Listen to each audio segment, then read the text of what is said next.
this, and I don't know if you've heard those names. Chap Clark wrote Hurt. Chap Clark wrote Hurt. Yeah, that's right. Okay. And so there's some really good things coming out of Fuller. And the number one thing they learned is that integration is the key. That high school students need to have significant relationships with people other than their parents who are people of faith. And if they have those relationships with other adults, they're far more likely to hang on to their faith when they go off to college. Because it's not just the family. The family is the number one influence. When all these research studies that say parents are the number one influence, those come from college students as well. Asking who had the greatest impact on your life and who you are, every single time it is parents. And I've been watching these kind of research since 1987 when I first started, because I started out saying, well, who really has the greatest influence? And I'd get my hands on every bit of research I could. And I was amazed that every single time you ask college students who influenced you the most, parents are up here.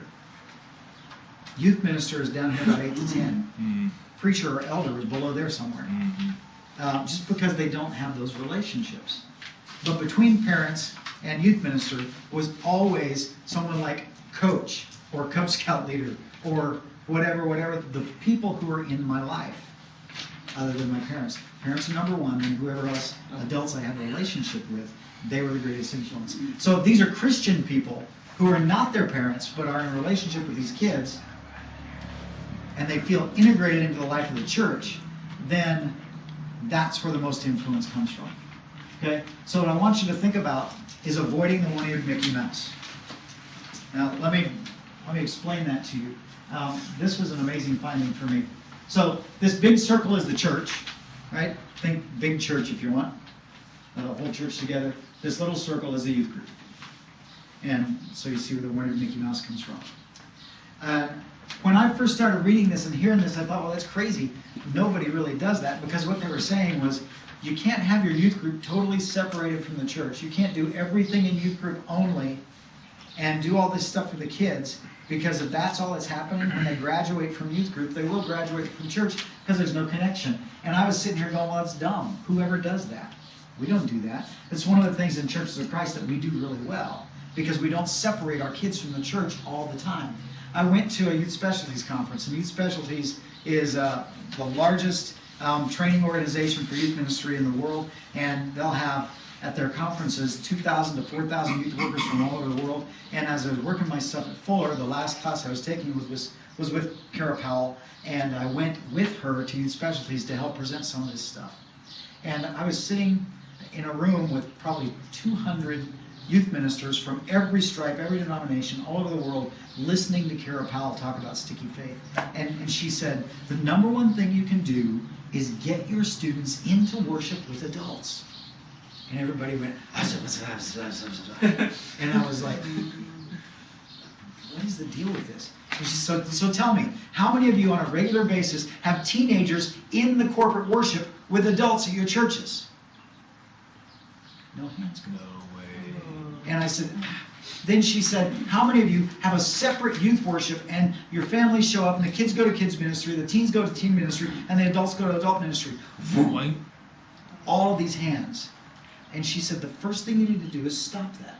And everybody's like, how in the world can we ever stop that? And I was sitting here going, if you had a bunch of Church of Christ guys here, it'd be exactly the opposite.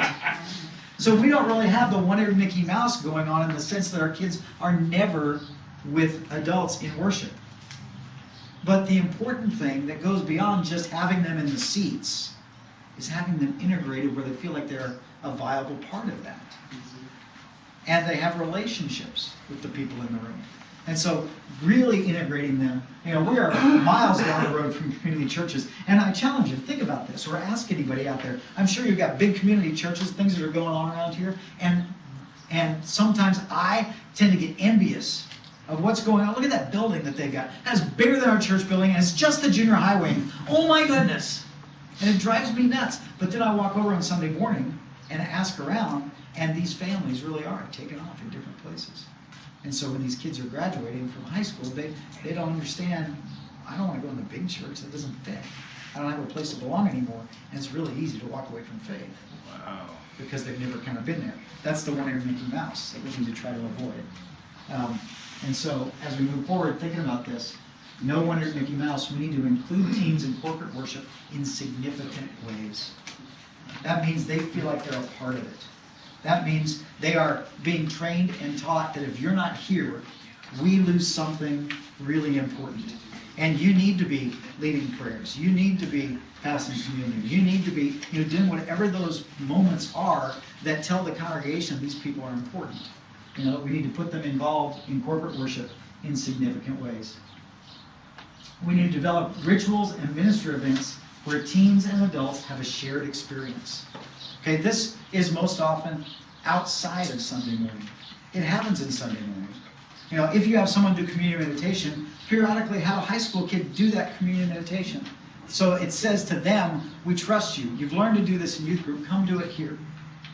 But you're important enough, and you're a part of this body, just like any 45-year-old guy is. You need to get up and lead this. Not because, we think you need to be scared to death, but because we need you to know you're important to us. You're a part of the body. You're integrated here. But also, we need other ministry events where teens and adults work side by side. So every time, we'll talk about this later, but every time we do some kind of event in the community, whether it's working at Conejo Elementary School, which is down the road from us, or whether it's going, next Saturday we have a thing called Hope for Kids that's happening in the community. It's a 5K run for money for foster parents and foster kids. We're getting our church involved in that and taking a team of our people, teens and adults, doing the 5K run together, or volunteering for the kids' carnival games afterwards. We're doing that, parents and teens side by side. A ministry event in the community that says to our kids, our adults aren't going to do this without you, because we want to share in this experience together. And it builds relationships between those teens and these adults in ministry ways. And they're giving that a shared experience. And I know you've got some of those things kind of going on here with the, John went on and on last night about free hot dog, free hot dog, free hot dog. So, I know you've got that. Free hot dog day. Yeah, you've got those things going on here, and integrating your teens and saying that's not going to go as well if you're not a part of it. Come with me and do this is a really important thing. It doesn't seem like it's total spiritual development, but it is for those kids. Then we talk a lot about the 5-to-1 ratio. Okay, when I started youth ministry, I had this revelation, and then I read it somewhere and went, I know you're right, because I already thought it. That every time we do an event, like if I'm going to a camp, I want to have 5 adults there, or 1 adult for every 5 to 7 kids. I run a junior high retreat in the fall that is called Impact. And it's student-led in the sense that I bring high school kids, and they're trained to do the teaching, all that stuff, and I've worked on with that, and they get there and run the whole retreat for middle school kids. And I have people every year almost who tell me, you actually take 100 middle school kids up in the woods for the weekend? You're crazy. Mm-hmm. And I said, no, because I require every church that comes to bring 1 adult for every 5 to 7 kids. And so if you got a group that brings 10 kids, 6 guys and 4 girls, they got 1 man and 1 woman with them, and then they're going in the cabins, this 1 guy with his 4 guys, this 1 woman with her 6 girls. I'm not going to have any problems because they have somebody who knows them right there with them, right? Quick and easy. I've thought about that for years. 1 adult for every 5 to 7 kids, and all of a sudden a massive group is manageable. What Sticky Faith did was, that's good, but let's flip that upside down and let's have 5 adults for every student. And I went, you're nuts. What kind of, let's have a small group with 5 adults and 1 kid. No, that's not going to work at all. No kid is going to show up for that. Or every time I take a retreat, or we're going to Mexico to build a house, let's take 5 adults for every kid. That's crazy. That's not going to work. That's not what they're saying. What they're saying is think in terms of we want to have every kid in our church have a significant relationship with up to 5 adults. And as parents, be thinking about that. Who are the people outside of my family I want to be pouring into my children? And get our parents to think, I need more adults pouring into my kids. That's where the key is. That's where a lot of us who are empty nesters can look at the youth group and go, you know what? It might just take once in a while on Sunday morning walking up and saying, hey, what are you talking about? What's going on at school? And they're like, what do we do? Is something wrong? Are we in trouble? And you break that barrier and go, no, it's because I think I care about you, or I think I'd like to hang out with you, or I'd like to get some time with you. And you find ways through ministry events or through whatever to build those relationships and get these more adults pouring into the lives of these kids. And if parents will think in terms of, I need 5 adults to be pouring into the life of my kid, it's going to make a significant impact down the road. And that's kind of what, we've talked about that a little bit as Brendin found it with the BMW guy and found it with other people that kind of did that and poured into his life. And that was, that's one of the things that God blessed us with as a serendipity. When I saw this research, oh yeah, that's kind of what we did. That God was blessing us to put those people in my children's lives. And so that's a lot of the stuff out of Sticky Faith for you. Let's pause for just a second and see if there's any questions or thoughts about that before I send Brendin on the joiner material. Is that resonating or does it confuse you? No, that's good. Okay. One of the things I want to say briefly as we go into this is you don't need to have a paid youth minister, and you don't need to have a formal kind of giant youth ministry program going on for these kinds of things to happen. But it's about if you're doing a class that is a growing families class where the people of a certain life stage are getting together and they have little children all talking about parenting, throw this in there and say, have you ever thought about a 5-1 ratio? Get 5 adults involved in the life of your kid, and parents' wheels will start to turn. Mm-hmm. First they go, how in the world could I do that? Second they go, man, that would be helpful. What is it you want your kid to learn that you're not very good at teaching? Who can you get to do that? If it's someone in the church and faith is brought in, you're winning. Begin to think in those terms and will make a huge difference, whether you've got a formal youth ministry or not, but it will supplement a formal youth ministry and make it even better when it's here. So, I'll stop. Go ahead. So the second book is Speak Orange, and it's a really simple concept. Their whole thing is this image, and you can fill in the words for this picture. They combine church with family, okay? And so they assign church the light bulb. Church, in their definition, primarily is all about the light of the truth, right? Learning about Christ, learning spiritual truth, and they give the church the color yellow because that's spiritual light, truth, light and darkness sort of thing, okay? Then they go with the family is the heart or the home, okay? And the family, they say, is all centered around love and a loving atmosphere, a loving environment where you are valued and you grow up in ideally a loving environment, right? Their whole concept is that instead of church and family being isolated, you combine them, okay? And so their whole thing is that 2 combined influences have a greater impact than just 2 individual influences, okay? It's basic physics. But if the church is trying to do one thing with families and with kids, or if the family is trying to do this one thing with their kids, if you both work on the same goal together, you're going to have a greater influence. You're going to have a greater impact. The stuff I do is going to go farther if it's being reinforced at home. And the stuff you're telling your kids at home is going to go farther and sink in deeper if I am supplementing it like we talked about earlier. And so that's what this book is all about. It's all about making that argument that, hey, church is trying to teach spiritual truth and the light of Christ to people. The family's trying to love and support and nurture kids. Let's do that together because that's going to have a greater impact. Okay? And so I don't remember what else I have. Oh, okay. Not yet. So I'll stick on this slide. There we go. So this book is all about that simple idea. It really is kind of that simple. It boils down to that little thesis, but how that gets played out is very complicated, which is why it's such a fat book. Because it's easy to say that. Yeah. To say, hey, parents, let's do the same thing.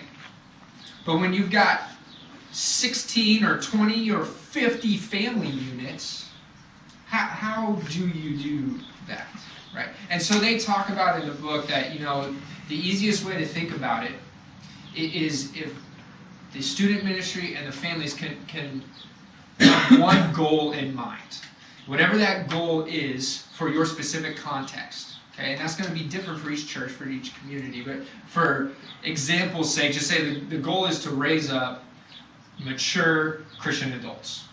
Okay, if I make that the end goal of what I'm shooting for with everything in student ministry, and that's the parents' end goal for everything they talk about at home and everything they do as a family, then together we can combine influences on certain events, on everything we teach, everything we talk about, everything we do, whether we do a mission trip or not, everything is in the lens of that final goal.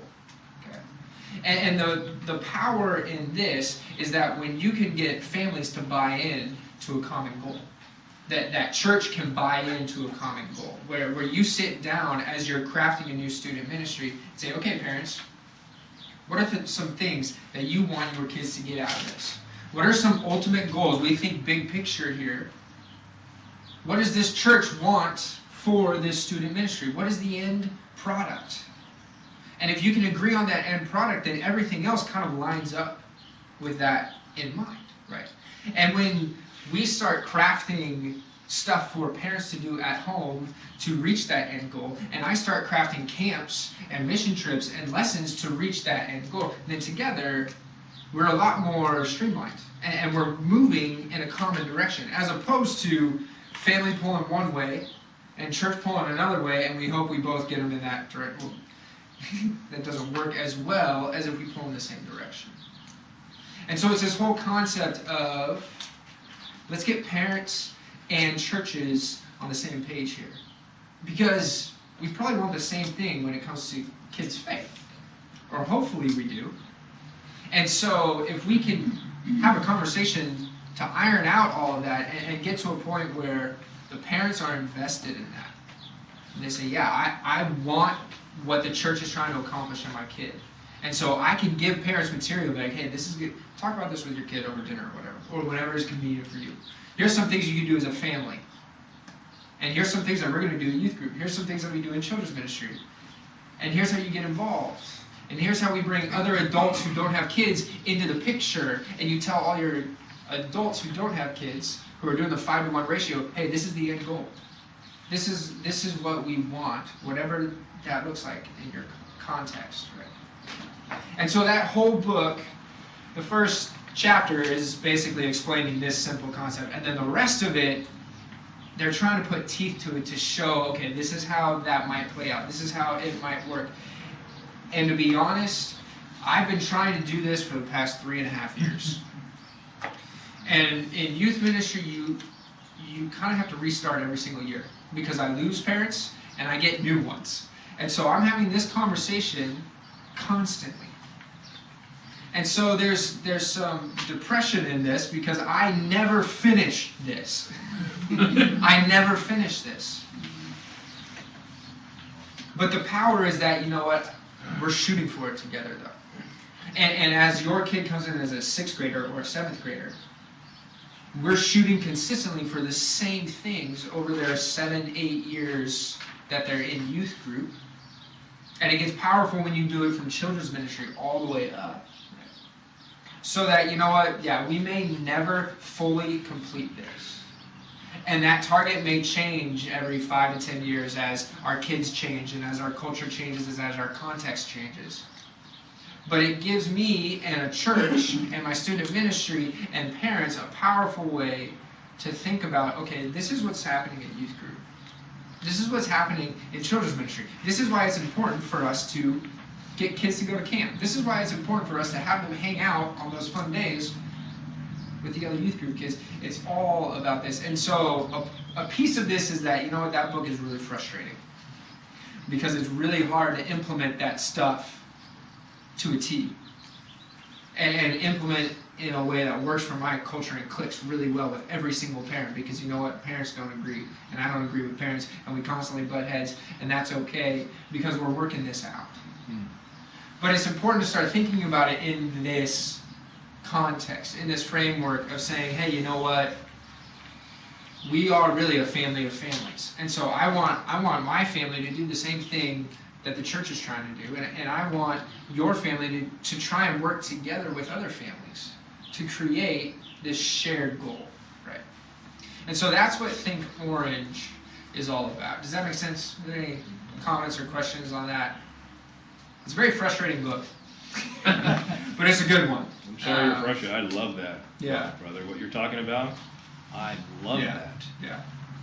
That is really, really good stuff. It is. It's the implementation, at least for me, has been frustrating, but it's been healthy, even though everything hasn't worked as I would like it to, or parents have been frustrated, or Yeah, and the cool thing about that, in the frustration where it's not firing on all cylinders, you're firing on a few, and you're moving the right direction, Yeah. and you're having the right conversations. So, kind of what we'd like you to do now for 5 to 7 minutes is take everything we've said from Sticky Faith and Orange and kind of talk about, what about here? How would this kind of stuff impact your context? Then what we're going to share for the rest of today are ideas about how these are working out at Conejo and at Hilltop. Not as the best, be like us, but let's think outside the box. Some ways that we've been wrestling with this and it's starting to work out in what we're doing at our places. Yeah, Joe. I wanted to discuss it. What happens if you have the reverse Mickey Mouse here? Because I think that at one point maybe the youth group here was like it is in the picture, but it eventually became one circle. Right. So how do you keep that from happening? Well, if that happened, what I would understand you to be saying is the youth group lost its identity as a group. Yes. Okay. I think you need to rebuild that identity, because everything we said earlier about differentiation and about a safe place and about their own kind of community, if they don't have that, then you're losing a lot of what they need to be doing identity development. So I would say you need to step back in and say, okay, we need to be doing some things that are just specifically for these kids, and tell them we want you here because we care about you. And the way they hear that is, man, this is going to be a blast. We're making everything we can to make this the most fun you could possibly have. And part of me bristles against that, because I don't like doing fun for the sake of fun. That, I get things across my desk all the time. This is going to be the greatest thing ever. Do this because it's fun. Go to Magic Mountain. Go to blah, go to blah, go to blah. And I'm like, you know what? We can do fun activities all day long and Jesus never shows up. That doesn't do us any good. Right. But if you're trying to build a group identity, that's I think that's why Jesus fed 5,000. I think that's why Jesus did miracles. So that he would grab people's attention. I got to see what this guy's doing. I got to hear what this guy's saying. And that would win the right to be heard. And so maybe what you need to do is say, let's do some things that gives us the right for these kids to be together. And then relationships will happen, and let's start doing that. And some of you need to open your houses and say, hey, just come to my house, my pool, my ping pong table, my whatever. Just come hang out for a couple hours. And in the midst of that, say, man, I'm so glad you're here. Let's have a prayer together. If it's as simple as that, you're getting the right place. So they start to build, and they find their identity in this place, and you create that ear that it needs some differentiation, but it also needs to be part of the church. So it's working both sides of that coin. Does that make any sense? Maybe my estimation is wrong, but I think, here, and I would like, feedback and see what you all think of this, because we want you here, as partially as an expert, to help us with this. Is that we've done some of those things in the past before, as far as some activities and whatnot that are fun. But always the fun things, we want to bring in, too much of the too many, devos or too much, Bible.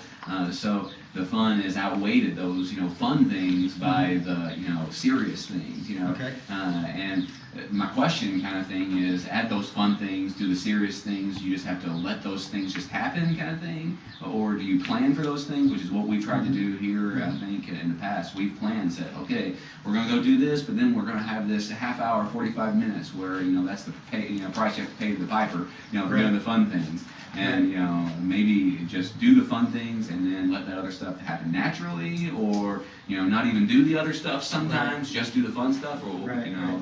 What do you all think? Yeah. Michelle? Yeah, in some ways, let me just throw this out, and then that's a great question to talk about. But I kind of see a continuum, whether it exists or not. This is how I picture it.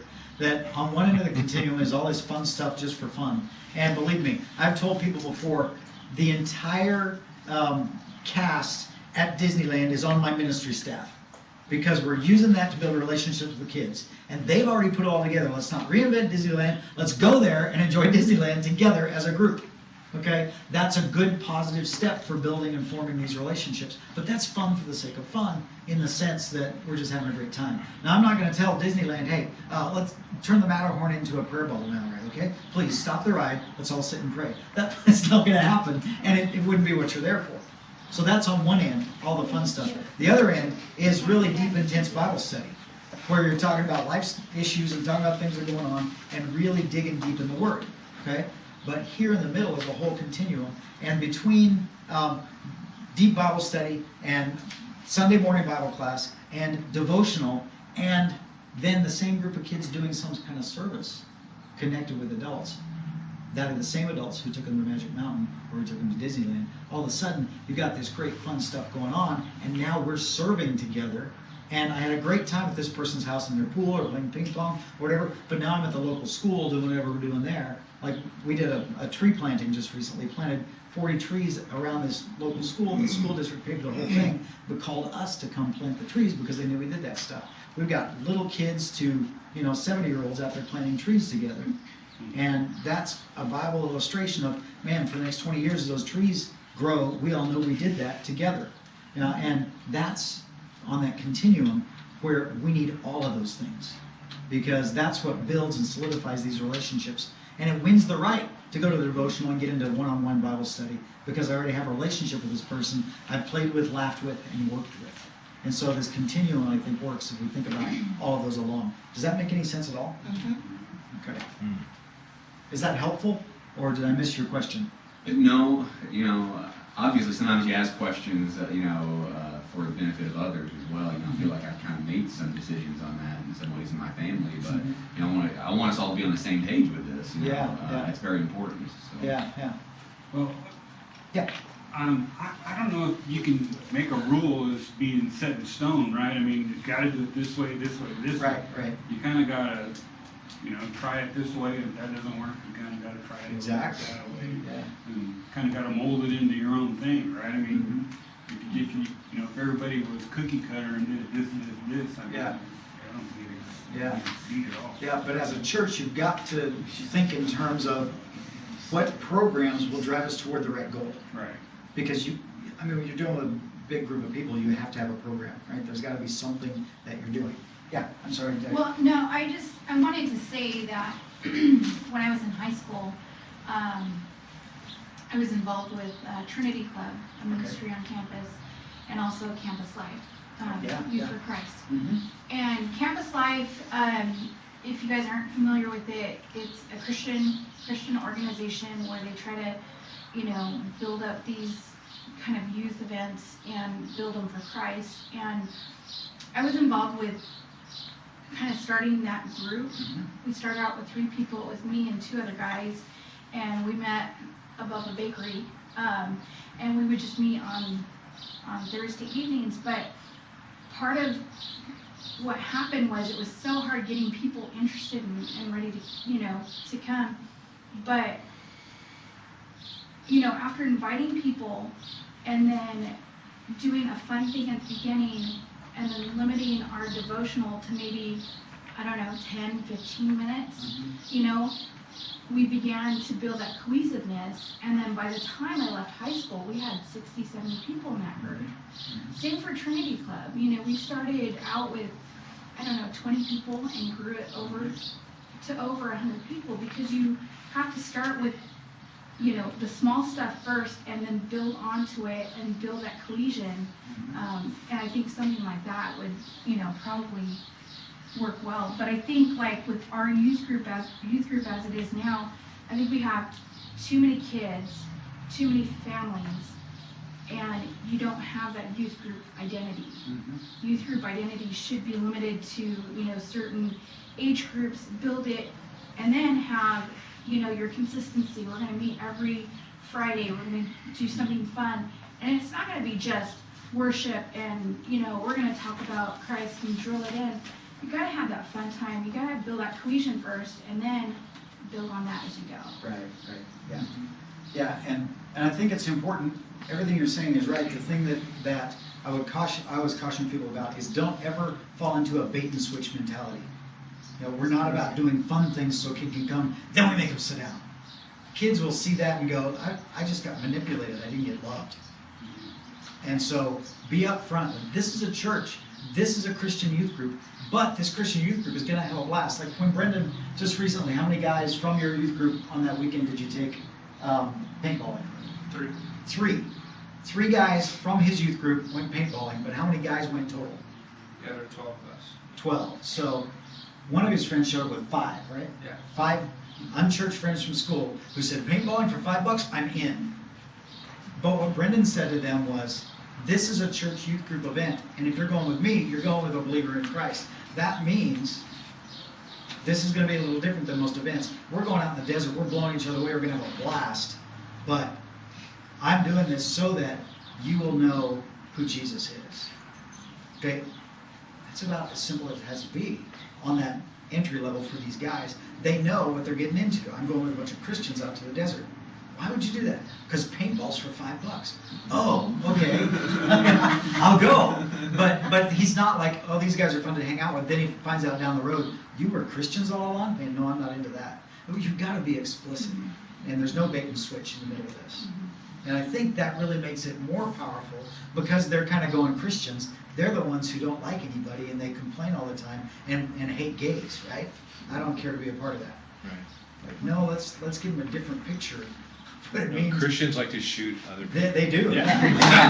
Just like everybody. And the truth is, we shoot each other all the time. It's just in church without paintballs. So being honest about this stuff and kind of letting the kids know, yeah, this is youth group and this is what we're doing. But youth group is going here and having a great time. And bring your friends because they're having a great time. And you know, I loved like taking kids to Magic Mountain. And we'd take 30, 40 kids to Magic Mountain because it was a great place to go. And I'd have 8 or 10 or 15 non-Christian kids there with us. And during the day sometime, I'd get in line with them and go, hey, you go to church anywhere? No. Well, I'm really glad you came with our youth group. Yeah, you should do that more often. We have this and this and this. No pressure. I just want you to know it's there and I would love to see you.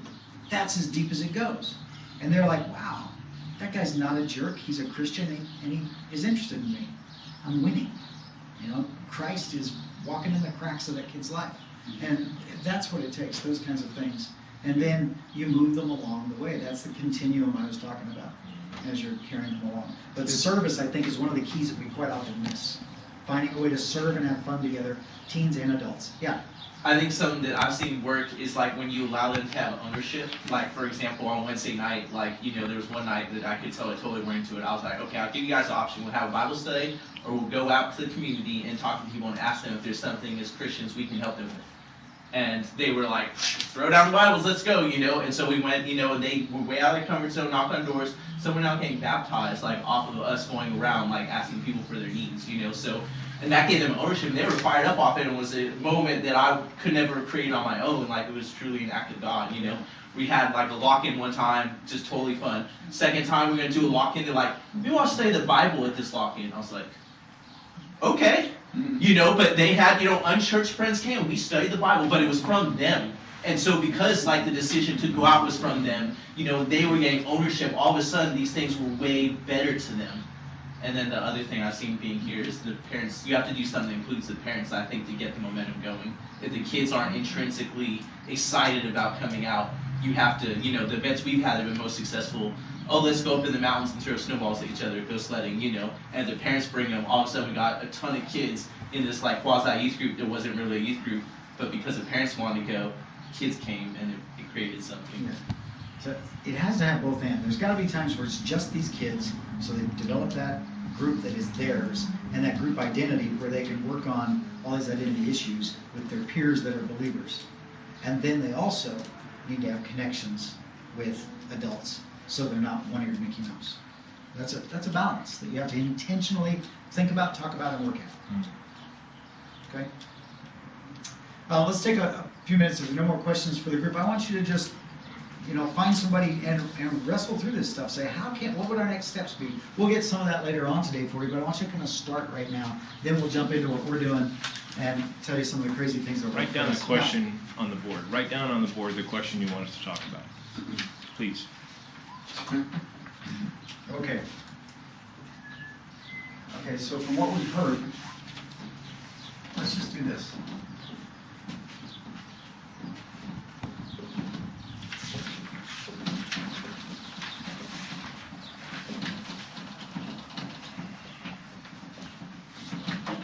How can this work here? Okay? If here's Turlock, go for it. If here's not Turlock, make here there. You guys want to just stand up and talk in groups? Yeah, or- just go. Yeah, let's do that. Take a few minutes, stand up, walk around and talk. Yeah. Just brainstorm. So since you still handle